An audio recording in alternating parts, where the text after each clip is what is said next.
আমরা বাড়ি বিক্রি করে খেলা চালাই আর অন্যরা চালায় ফিক্সিং করে। ফিক্সিং এর সাথে জড়িত যত বড় ক্রিকেটার বা ফ্র্যাঞ্চাইজি হোক, অ্যাকশন না নিলে বিপিএল এর সাথে না থাকার হুমকি ফরচুন বরিশাল চেয়ারম্যান মিজানুর রহমানের।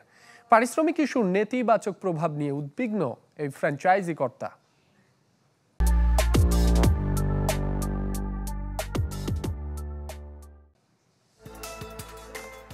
ফিক্সিং প্রমাণ করা কঠিন। গণমাধ্যমে বেশ কিছু ক্রিকেটারকে নিয়ে সন্দেহের কথা উঠে এসেছে। তারা জড়িত কিনা এখনো পরিষ্কার নয়, তবে কথায় আছে যাহা রটে তাহা কিছুটা হলেও বটে। ক্রিকেট বোর্ডও তাই স্বাধীন তদন্ত কমিটি করতে বাধ্য হয়েছে। আকাশে বাতাসে ফিক্সিংয়ের গুঞ্জন। এবার ফরচুন বরিশাল চেয়ারম্যান মিজানুর রহমান যা বললেন তাতে চোখ কপালে উঠতে পারে। আমাদের বাড়ি বিক্রি করে আমাদের খেলা চালাতে হয়, আর অন্যরা ফিক্সিং করে খেলা চালায়। This is not the way. So আমরা চাচ্ছি যে এটার বিচার হোক এবং তারা শাস্তি পাক। ফরচুন বরিশালের কোনো ক্রিকেটারের বিরুদ্ধে সন্দেহ ওঠেনি। বিপিএল দুর্নীতির সঙ্গে জড়িতদের বিরুদ্ধে ব্যবস্থা নেওয়ার জোরালো দাবি বরিশাল কর্ণধারের। তা না হলে এই টুর্নামেন্টের সাথে ভবিষ্যতে না থাকার হুমকি দিয়ে রেখেছেন মিজানুর রহমান।